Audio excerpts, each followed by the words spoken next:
We've brought our popular social media content calendars to the top of the Ripl homepage, and I'm going to show you just how easy it is to use. So let's start by opening Ripl in our mobile device.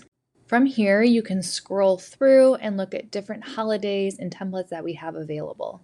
So the business I'm using is a restaurant, so let's take a look at National Snack Day. From here, I can apply my brand styles automatically with that little toggle. Now I want to customize this template so that it includes photos from my restaurant to go along with the snacks. Now let's tap media here at the bottom, and I'm just going to exit out all of these pre-filled images so that I can include pictures from my menu and what I have to serve. Now let's tap done, and since my logo is covering up one of my images, I'm just going to move it here so that it looks a little bit better. Okay, so that looks good. So now let's tap next to get to the caption page. Now in this space, I'm going to write a caption that will encourage engagement.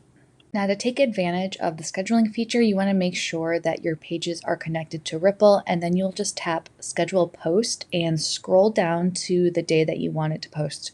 So National Snack Day is March 4th, and I'm just scrolling through to look at the different times. You want to consider a time when your audience is most engaged. Now I'll tap schedule and it's all set.